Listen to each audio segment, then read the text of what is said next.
morning. I'm Cassidy Ellis, Local Governments Program Manager here at SPEAR, and I run the City Efficiency Leadership Council. And these webinars, which are a fairly new feature of our program, and really designed to be an opportunity to bring education and new ideas, information about new topics to a broader audience on a more regular basis. So thanks for joining. We have some returning participants today and some new folks. So so glad you can make it. So as usual, I'm going to start out with a few announcements, the agenda. So give you a little bit of information about some upcoming events with my program, and then I'll turn it over to our presenters for our content today. So just a reminder, the City Efficiency Leadership Council, as I mentioned, is a collaborative of Texas City school districts and other government entities engaged in partnership and resource exchange in an effort to expand the adoption of energy management best practices in the public sector. We engage with our public sector partners through a number of avenues, including in-person roundtable luncheons. We develop best practices case studies, these webinars. We have some training, technical support, and outreach. It's very easy to get involved. It's free to anyone to participate and really engage with me directly or come to one of our events, including these. If you have any questions, my contact information will be in multiple locations today. Okay, we have our next round of roundtables coming up in the next few months. So I have scheduled the North Central Texas meeting for June 26th. It is a Wednesday morning at the Plano Environmental Education Center. Our friends in Plano have graciously offered to host us at this really beautiful building. We're trying a different time than usual. We usually have these around lunchtime, but I'm trying a morning meeting time, but we will still feed you. We will bring you breakfast. I will be looking and planning to schedule the Houston-Galveston meeting for July. If anyone in the Gulf Coast is on the call and have ideas for venues that might be interesting to host that meeting, please let me know. And then we'll have our next Central Texas meeting sometime in August. Another few announcements. Our next webinar is on financing energy efficiency with a partner at Bank of America Merrill Lynch, Lisa Thames, and that will be 4 Thursdays from now on June 20th at the same time. There are a couple in-person events coming up. NCTCOG is hosting a energy management workshop next Thursday. I will be there and hope to see some of you as part of that. And then the Capital Area Council of Governments is hosting an efficiency workshop the following Wednesday on the 29th. And I will speak for a portion of it. CECO's programs will be represented as well as PACE. So I think it's going to be a really good workshop, so hope to see you there as well. And then, as usual, recordings are available upon request. Just reach out to me and let me know if you would like a recording. I'll send out a follow-up email with all of this information as well. Okay, so our speakers today are Fritz Freiten and Vince Dreeling from Amoresco. Vince has been a close partner and friend of SPEAR's for a long time. We've done a lot of work with him, so glad that he could join us to put this together. And Vince runs their Smart City Solutions, so he's the expert in street lighting for Amoresco. They are going to give you a little bit more information about themselves. I think Fritz is going to kick us off. One thing to keep in mind, there is a Q&A option at the bottom of your screen. Please type in questions as we go along, and we should have about 15 minutes at the end to go through a Q&A. So with that, oh, Fritz, you got it. Looks like you're working on getting your screen up here. Good morning, everyone. Okay, cool. Wait a minute for the slides to come up here.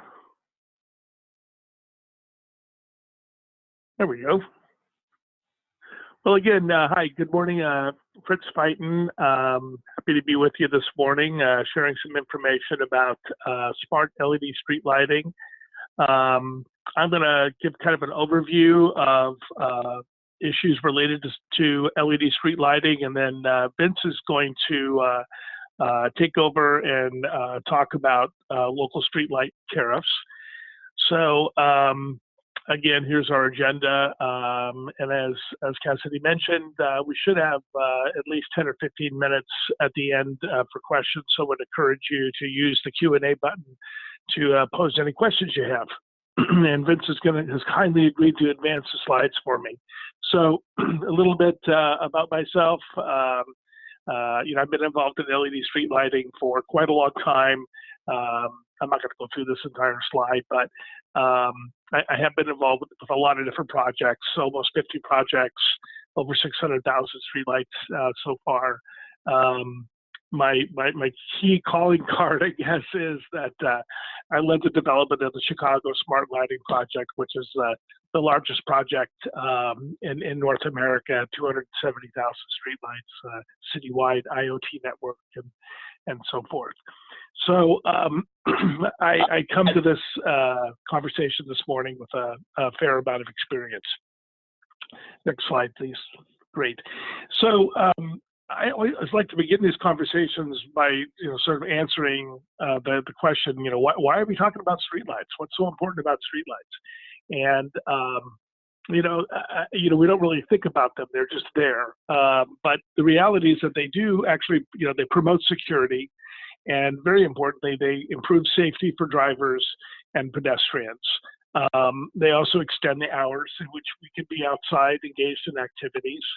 And one of the reasons why we're talking about them today is that they can account for as much as 40% of the city's electric energy consumption. So they are a huge contributor to energy consumption. And then from the standpoint of taking care of residents in the cities in which we live, streetlight outages are usually the #1 source of 311 calls for larger cities. Great. So I'm going to talk a little bit now about some of the benefits of LED, converting from high pressure sodium, mercury vapor, and other legacy light sources to LED. And of course, I think the biggest one is public safety. LED streetlights have vastly improved distribution and uniformity. They illuminate our environment with less glare, less light trespass. The full spectrum light enhances peripheral vision for drivers at night. Scientifically, it actually enables detection of objects in the road at greater distances. And one of the things that you notice very quickly in before and after pictures is that the LEDs have a very high CRI, which is abbreviation for color rendering index. And as you can see, it makes it much easier to distinguish colors. And finally, from a public safety standpoint, LED lights are much more reliable, far fewer outages. And of course, that contributes to a reduced maintenance as well. So a big one, of course, with LED street lighting is energy savings. And typically, we're looking at between 60 and 70%, sometimes more. I think in our Tucson, Arizona project, we're at like 78% energy savings. So it can be very dramatic. What folks don't often understand is that there are really two ways that LEDs save energy. The more obvious one is that they're more efficient. They have higher efficacy. They produce more lumens per watt of energy consumed. And on the right of this slide, I have an example. Our typical lumens per watt for a high pressure sodium light is about 74. For LED, it's 120 to 140. But that actually doesn't account for the majority of the energy savings. Most of that actually comes from the fact that with an LED light, we don't need as many lumens to meet the illumination requirements for a given application. And that's because we're replacing high pressure sodium and other lights that are tremendously inefficient from a fixture standpoint. They have a lamp inside them that's emitting light in all directions. Some of that light has to be redirected with and reflected to get out of the fixture. It's just a very inefficient way to do things. And the reality is that most of the lumens coming out of a high pressure sodium light are going to be directed directly below the fixture. They're not very good at distributing light farther away. So we're able to, illuminate the surface with a lot fewer lumens with LED. I mentioned reduced maintenance costs, and typically the maintenance savings is somewhere in the vicinity of 80%. Obviously, with high pressure sodium lights, and this is true of mercury vapor and other legacy light sources as well, there are a lot of consumable components that can fail and require replacement. Lamps is an obvious one, but there's also ballasts and starters and other components. And when you convert to LED, all of that, there are no consumable components in an LED light. Now, LED lights do occasionally fail, and typically the entire luminaire is replaced and returned to the manufacturer under warranty for replacement. Typically the warranties are in the range of 10 years. And so by eliminating all of those consumable components, we can dramatically reduce the maintenance burden, fewer truck rolls, less impact on traffic. This is of particular importance when we're talking to folks who are involved in maintaining lights on high-speed roadways. Go ahead, next slide, thanks. Another factor with LED lighting is reducing light pollution. And how concerned folks are about light pollution kind of depends on where they live. I generally find that people that are in more rural areas are more accustomed to seeing the night sky and have more concern about this. When I use the term light pollution, I'm really talking about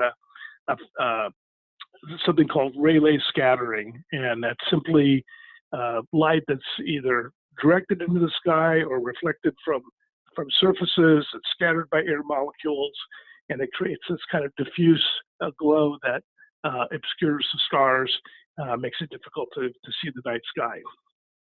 It is wavelength dependent, so you get more scattering with blue wavelengths, and as you can see by the chart there.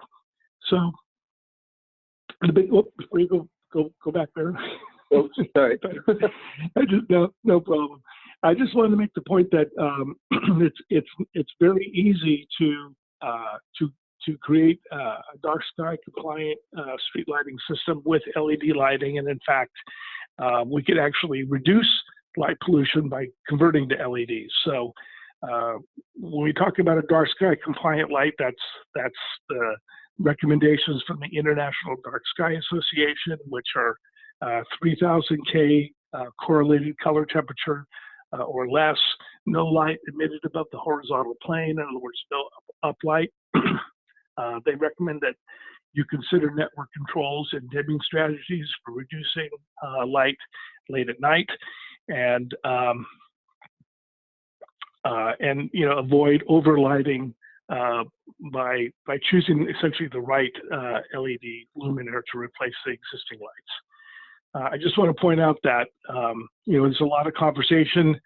There have been articles from American Medical Association and other sources talking about correlated color temperature, or CCT, and it's one measure of a fixture's contribution to light pollution, but it's kind of a poor measure. And the key takeaway here is that eliminating uplight is key to reducing light pollution. It overwhelms all the other factors. And then finally, I just point out that we did one of the first dark sky compliant projects in the country for Tucson, Arizona. And an independent study found that we reduced sky glow by about 7% versus the high pressure sodium lighting we replaced. Now we can advance things. The final point about benefit of LED lighting conversions is they essentially pay for themselves. For most cities that own their streetlights, an LED streetlight conversion will pay for itself in less than 10 years with energy and maintenance savings. A couple of caveats, though, is that the payback period does depend on the city's ability to monetize the energy and maintenance savings. Most streetlights are not metered; they're billed on a flat rate basis, and on the bill savings is impacted by the utility tariff that you're operating under. Some of them don't adequately recognize the lower energy and maintenance burden associated with an LED conversion. We're going to get into that in more detail here with Vince in a minute. But I also want to point out that we're finding options for cities that do not own their streetlights as well. So the next part of this talk this morning, I'm going to just make a few comments about smart street lighting, and of course we got to start with a definition of what is smart. What's a smart streetlight system? And essentially that is streetlights that are connected in some type of citywide umbrella network. And there are different types of networks that are utilized for this purpose.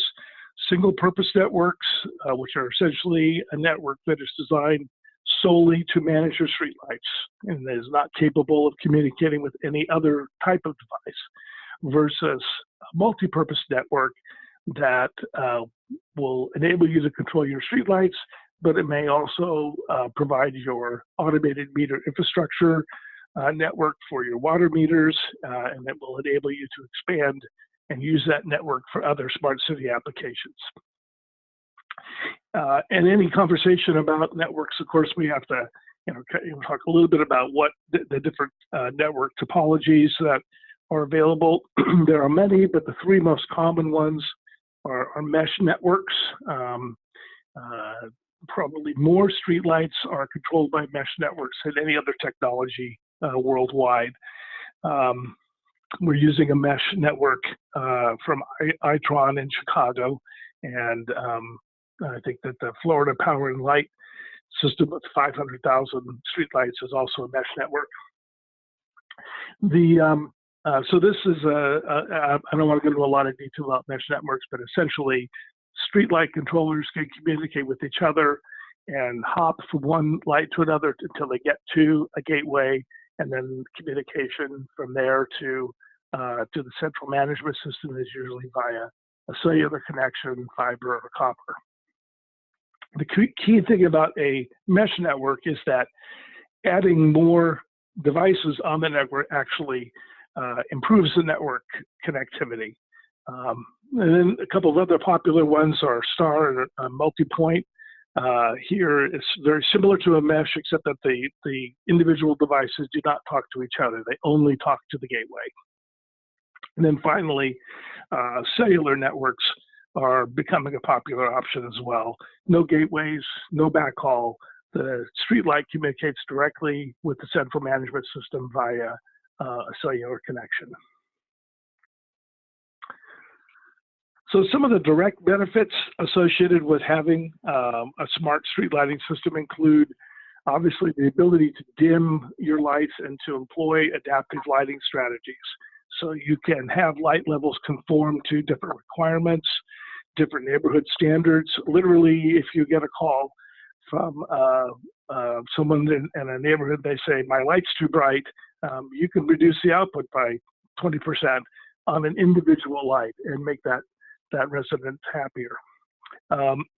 So it also provides the opportunity, of course, for additional energy savings. And to the degree that you dim the lights and operate them at something below their rated output, you will also increase the life of that device. Another benefit is the ability to have more proactive maintenance. So you get an alert for a malfunctioning light, You don't have to wait for a customer to call you and tell you that the light's not working. You'll know that as soon as it stops working. And when you send a truck out to repair that light, you'll know what the location is precisely and exactly what type of light and wattage and so forth are involved. So you can have replacement light on that truck if you need to replace it. Another direct benefit is the ability to do utility grade energy metering. And again, this is going to be another conversation when we talk about tariffs, but we are beginning to see that utility grade metering employed to actually measure the energy use of streetlight systems. And finally, you can integrate these systems with other city systems, your 311 system, inventory systems, billing systems, and so forth. So I just want a few comments about managing light levels with smart controls. There are a lot of different strategies that one can employ. Perhaps the simplest one is something called constant light output. And this can be explained fairly simply, which is that when we design a streetlight conversion, we have to build some additional light output into the lights that we're going to install to account for two things: the depreciation of the light output over time. Over the 15-20-year life of the fixture, it will generate less light as it gets older. And then also something called dirt depreciation, which is just what it sounds like, the accumulation of dirt on the glass lens or on the LEDs that reduces light output. So we build in a little bit of extra light output to account for that.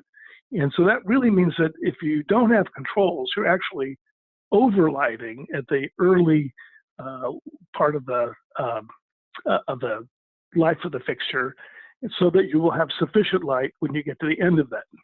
And so what constant light output strategy does is that you reduce the light output initially for the first 5 or 10 years, and then you increment it upwards over time.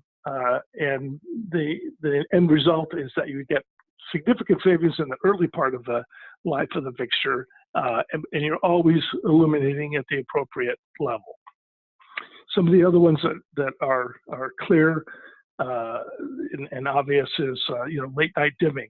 You can reduce light levels where it's when and where it's safe to do so. I have an example there, which is an interchange on US 101 in Washington State, and you can see that in this case the requirement for illumination is driven primarily by drive time, traffic levels, and after 11 o'clock, the traffic levels drop dramatically, and so they go to a more basic illumination strategy at that point and save a tremendous amount of energy.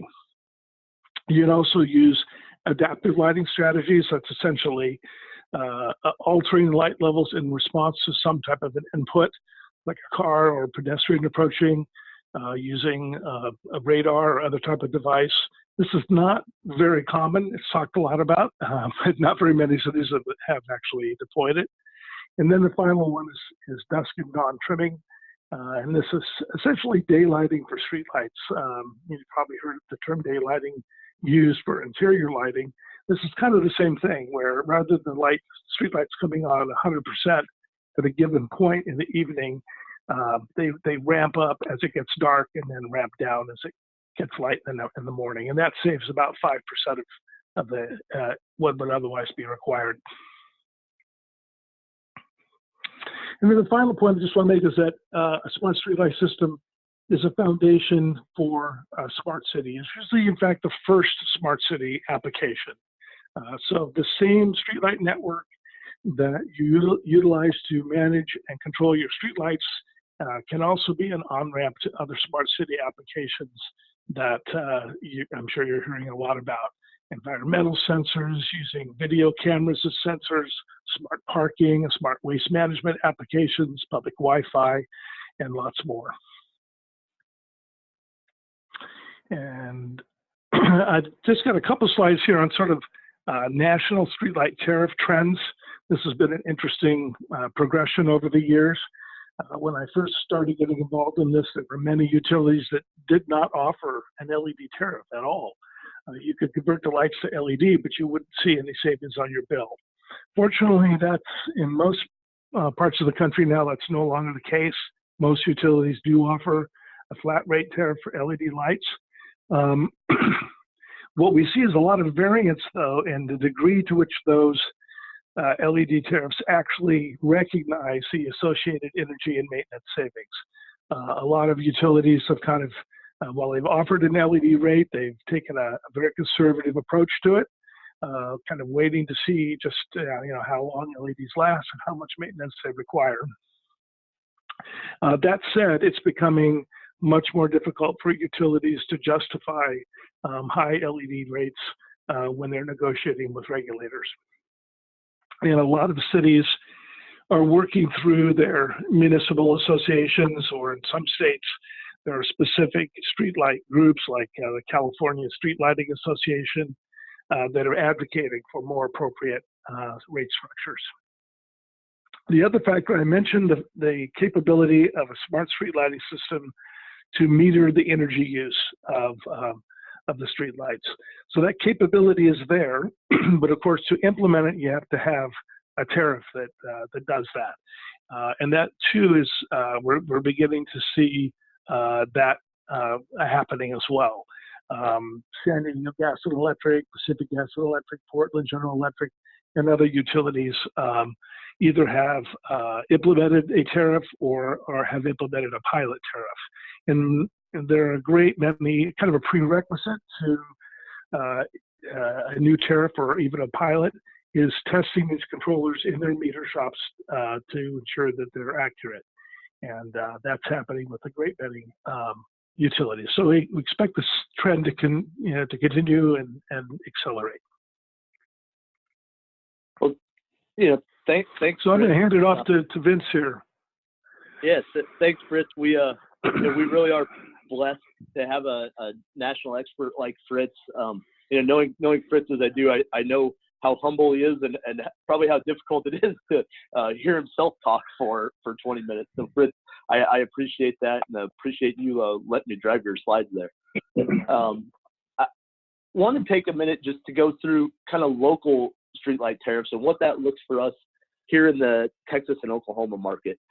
And in order to really know what your local tariff looks like and kind of what the lights look like, you first have to ask that question that has really become a tricky question in Texas, and that's, who owns my light?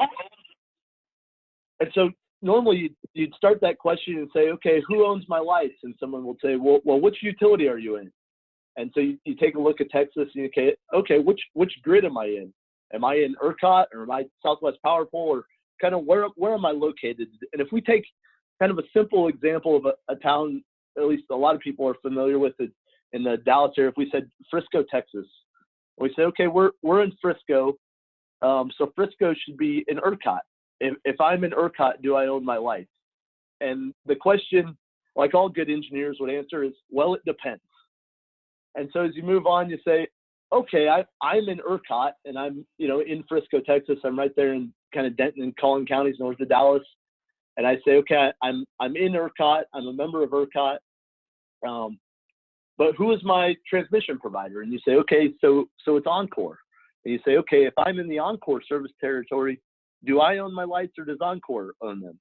And again, the answer is, well, it depends.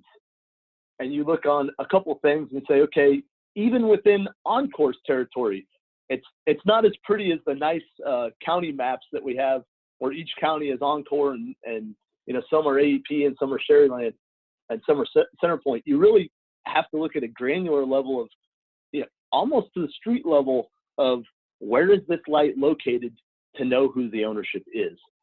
And unfortunately, that has a big impact on your ability to monetize the value and switching to LED.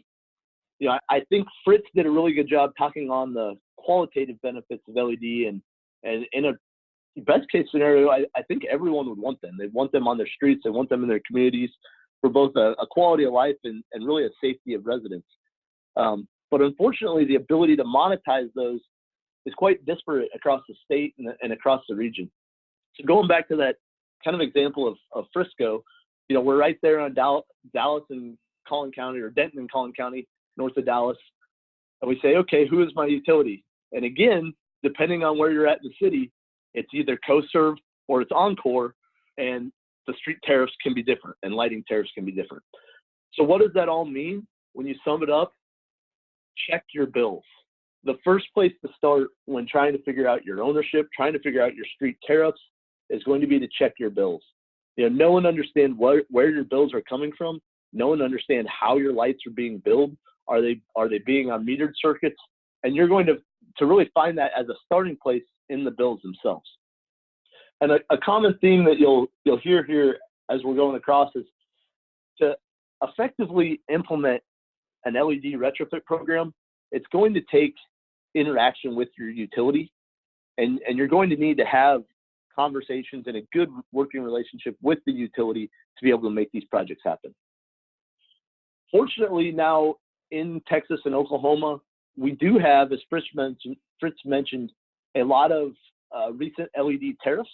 So we do have some tariffs that are allowing cities, particularly cities that own their streetlights, to monetize the benefits. The list is long and diverse in terms of how those tariffs are structured.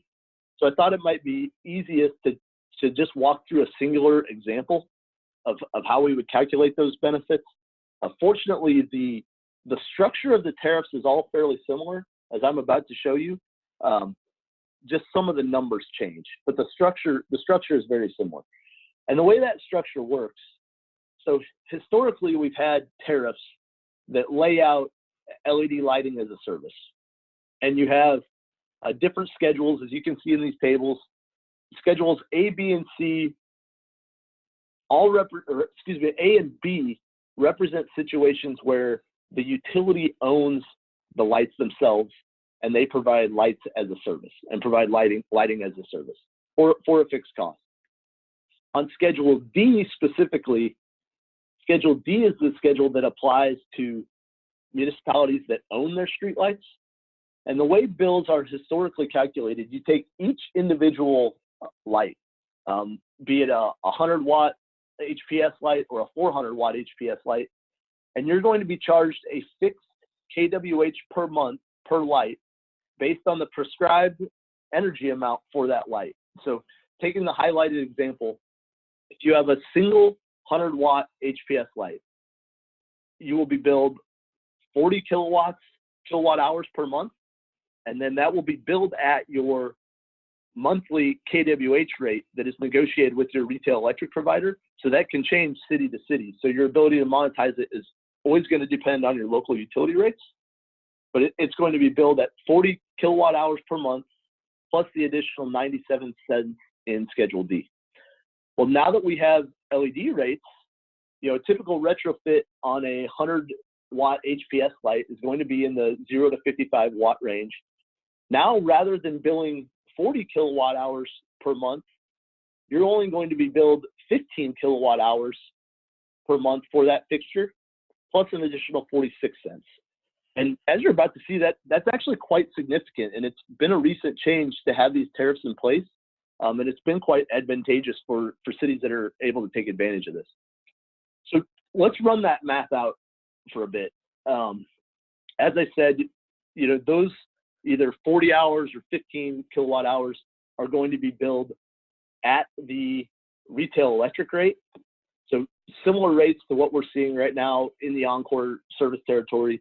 You know, you have kind of a 3.5 cent rate, kind of your advertised rate, but then if you include your additional kWh charges for nuclear decommissioning, for taxes, for all of the rate case and rate making things that are associated with kWh, we end up really with a total effective kWh range in around the 0.5 cent range.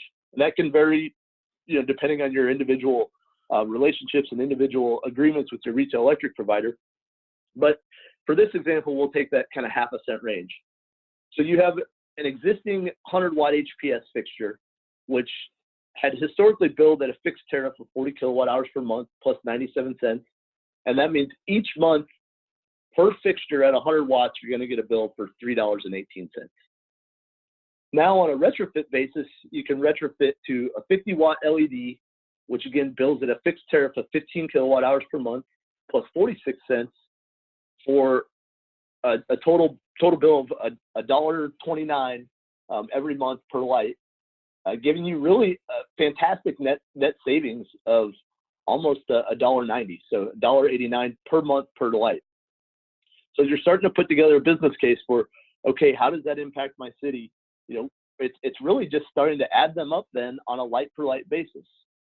So you could say, okay, we have a list of existing fixtures. You know, one of the hardest things, we'll talk about this just a little bit later in terms of tips for doing a lighting project, but it's in the same way that it starts with getting to know your bills, you also need to get to know your inventory and get to know kind of what exists within your city. And there's, you know, whether or not you decide to do that independently, or there's a long list of service providers that are willing to provide that for a very low cost of service to help you quantify those audits so that you can put together really a table like this that can quantify your benefits. But if you know what you own and you know that you kind of have that fixture distribution with the existing quantities there on the left that range from 400 watts to 100 watts, you can just go across the line, and the math ends up pretty simple at that point in time. You have retrofit fixture wattages. Those all relate to a code in terms of what the existing code was on whether or not it was a sodium or metal halide. And then you have a retrofit code for once it's LED. And the really nice thing about an unmetered tariff is that it almost becomes more accounting than anything else, because you need to account for the number of fixtures you have and make sure that there's true up on your bills with your utility provider, but there's no dispute on how that is actually billed. So you switch from, on the 400 watt side, 160 kilowatt hours to 80 kilowatt hours, multiply it by your quantity, run those annual kilowatt hours out, times by your effective kWh rate from your electric bill, and it all sums up to a nice, pleasant, you know, in this example, $182,000 a year in energy benefit. What was nice about that for this particular customer is they were then able to take that $182,000 a year combined with what they had calculated would be their maintenance savings. They attributed some benefits to maintenance where they weren't needing to replace lamps as often. And one of the things we've seen, you know, historically, you were replacing, you know, kind of high pressure sodium lamps on a 5-year cycle. But as the industry has tried to really know that the life cycle and the business cycle for sodium lights is declining, we haven't seen a lot of reinvestment into lamp making technology. Instead, we're seeing lamp makers really try to cut costs and do whatever they can to get to the lowest possible cost as that business cycle ends. And so we're really seeing the quality of sodium vapor lights or high pressure sodium lights decline. And as that has declined, we're seeing lamp replacements really move from what was previously 5 years to more of a 3-year lamp replacement cycle. And we're probably only 5 years away from the majority of lights really in our country being replaced with LEDs. So you take the energy savings, and as I mentioned, the maintenance savings, and this particular city was able to blend those together and pay for a project and pay for a retrofit project that had a 10-year payback on a life cycle of equipment that, you know, could last anywhere from 15 to 20 years. I think, you know, the industry publishes 20-year numbers, and they felt very comfortable making that investment on a 10-year basis. So we mentioned some of those recommendations, and kind of, as I said, you really need to start with your utility. And in order to be successful, it has to be a partnership with you and your utility. Most of the utilities in our area now have those LED tariffs in place. The specific numbers in those tables are going to look different, but the overall structure is similar across TDSP providers. And that structure is that there's a fixed cost of energy. It's billed at a retail rate, and then there's some sort of fixed fee associated with the LED as well. It does get a lot more difficult when you don't own your lights. And we've been able to see cities be successful. We've been able to see really a partnership with utilities where the utilities are making investments on behalf of the city, but that doesn't come without negotiation. So you really need to just not be shy asking for help. Ask for help from the utility and get them to come together for negotiations. You know, as Fritz said, we've even seen across the country, and we haven't seen this yet in Texas, but some of our customers across the country are being successful in conversations to buy their lights back, you know, to buy the lights back from the utility. And the utilities have actually been responding fairly well. You know, there's always a negotiation on price anytime there's some sort of transaction like that. But the utilities don't want the maintenance burden either. And the cities have so much more to gain if they have their lights and be able to use them in a smart city environment. So there's a conversation there that you should always have when you want to engage in these projects. And then of course, know what you own. Perform the streetlight inventory, whether or not that's in-house or outsourced. As I said, the line forms to the left. There's companies out there that are willing to help you with that, and really for nominal fees on doing street lighting inventory. You'll want to do that with GIS data. Many of you may already have that, and you know, so that way you can data map where your lights are.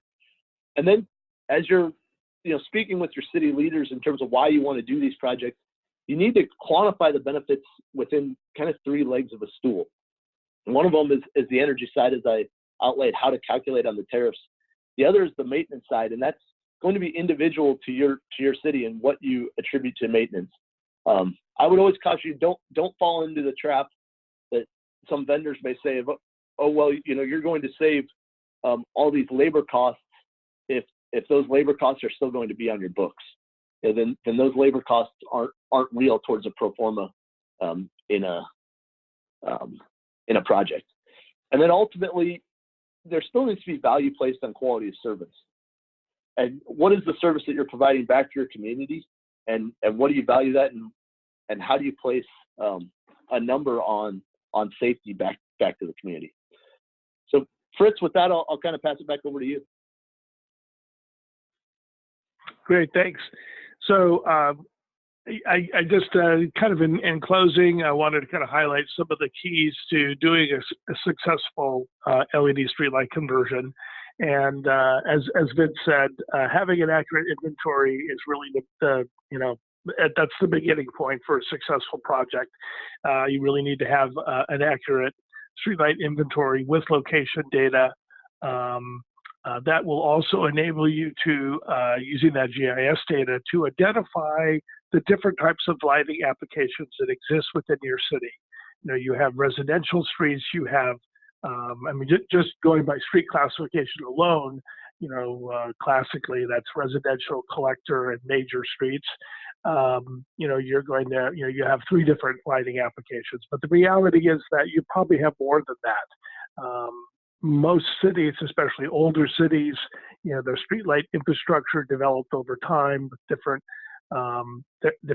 rules in place at different times. So, you may have all the streetlights on one side of the street. They may be staggered. They may be in a center median.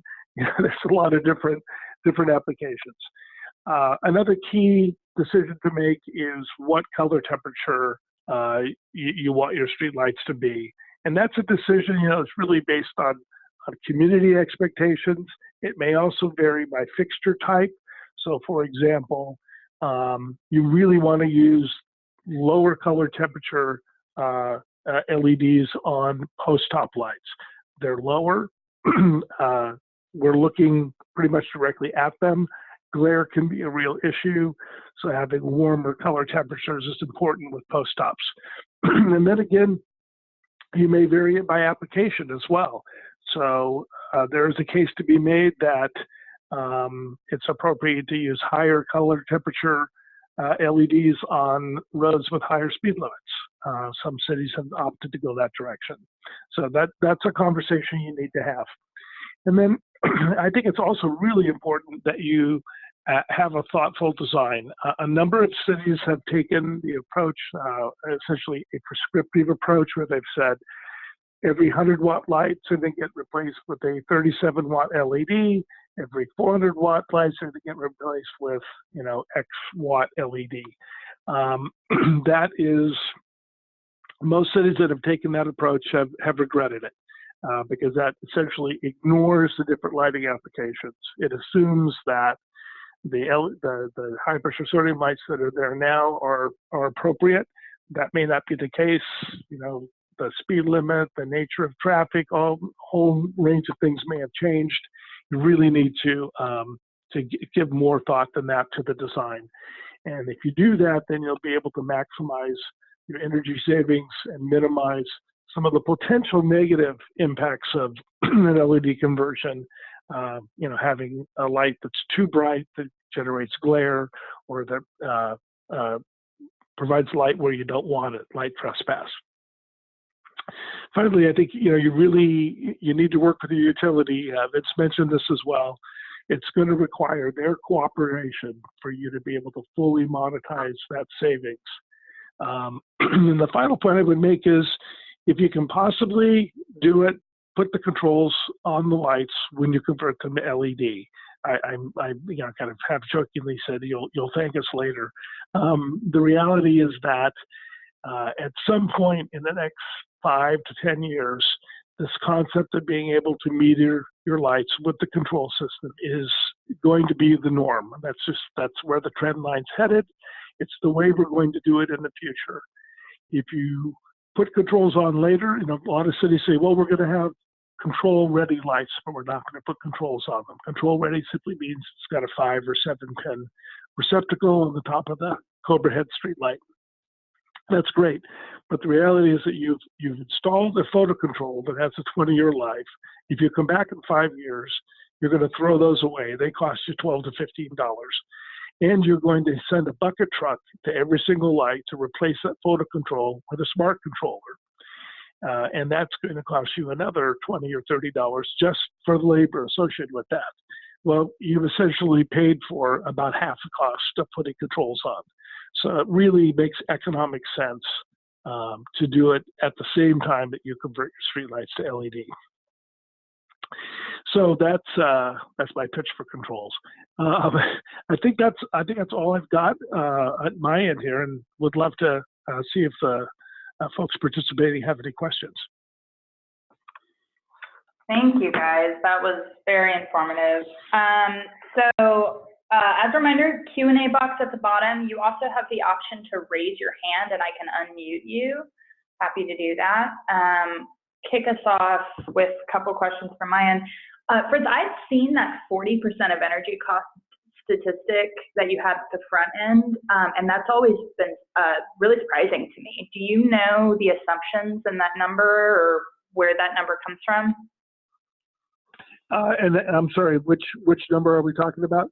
That street lighting can account for 40% of energy costs. Yeah.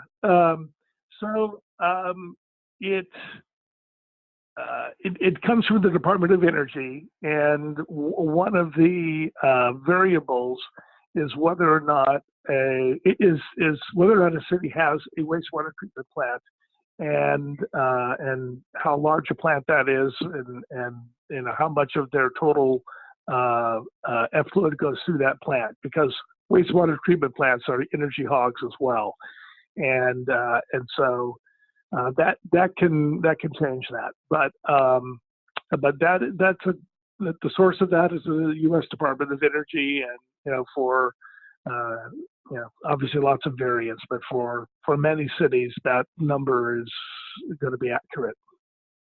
Significant, yeah, and that was the factor I was curious about, wastewater treatment plants, an untapped opportunity also. Yes, absolutely.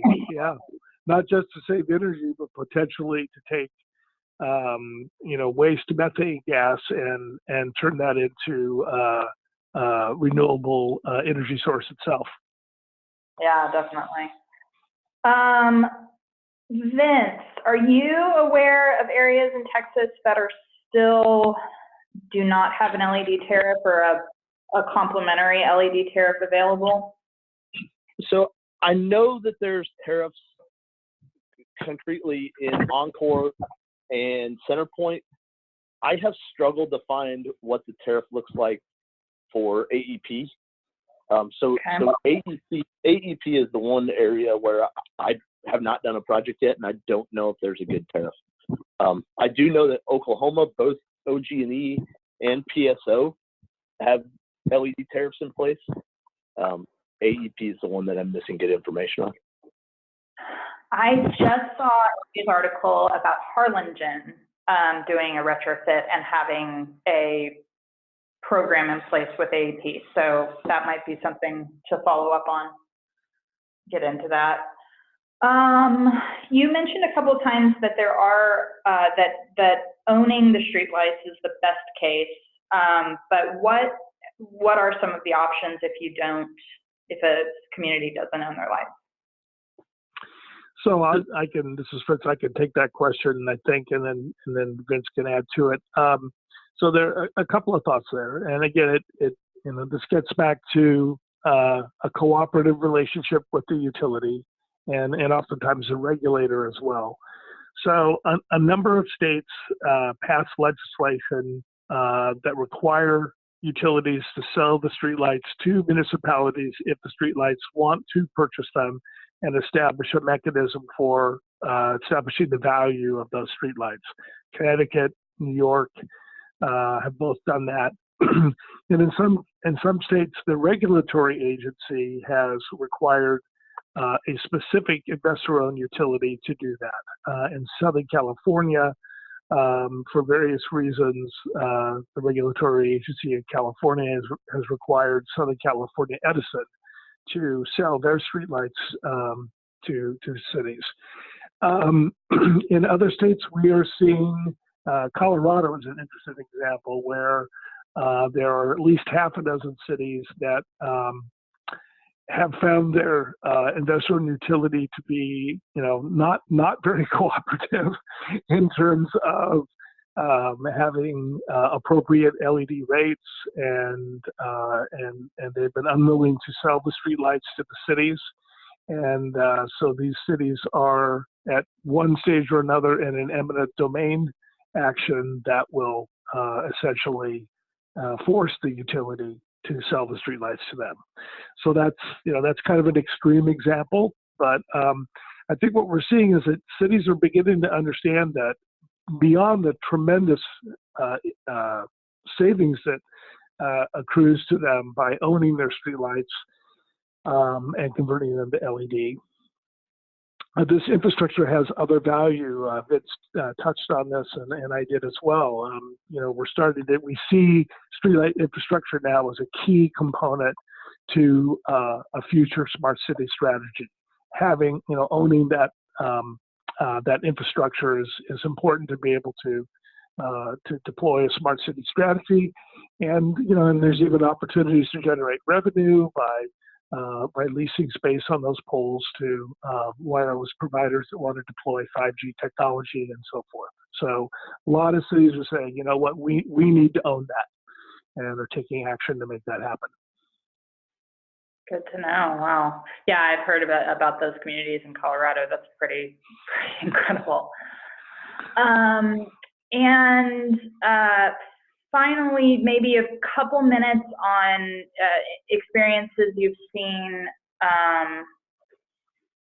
with the munis and co-ops, any conversion projects that you've seen in areas in the deregulated or in the regulated zones of Texas. Any experience there? Yeah, we have worked with a couple of small munis.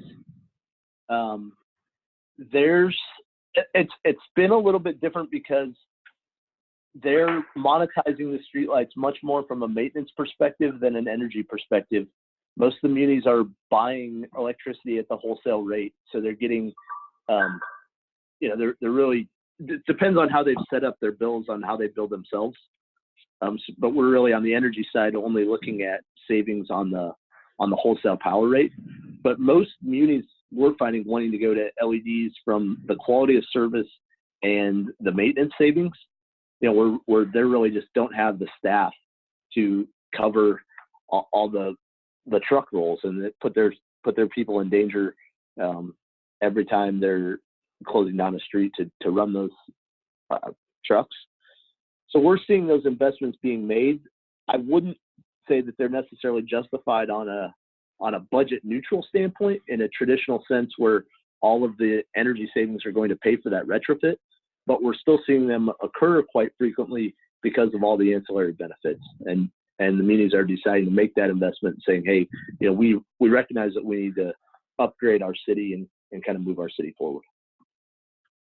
And I'd just like to add to that, you know, in my experience, co-ops and public utilities are usually much easier to work with than an investor-owned utility, especially co-ops, which, you know, essentially exist to serve their customers.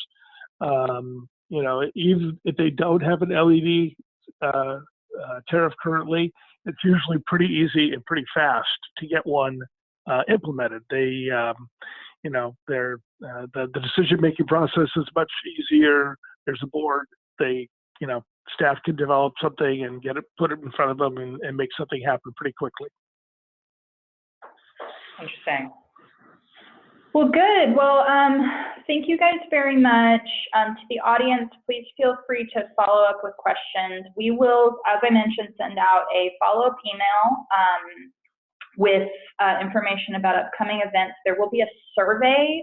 Please consider filling that out. It's really valuable feedback for me in developing these webinars. Join us for our webinar next month on financing, and I hope to see and talk to you all very soon. Thanks for everyone joining us today. Hey, Cassidy, one quick question. I saw a couple of requests for the slides, which we're happy to provide to you if you want to email that to the participants as well. Perfect. I was going to follow up with you guys offline on that, but thanks for volunteering that information. So I will get the slides out for both my slides and yours out in the follow-up email. That would be great. Great. Sounds good. All right. Okay, guys. Well, have a good rest of your day and happy almost Friday. Have a good evening or day. Bye.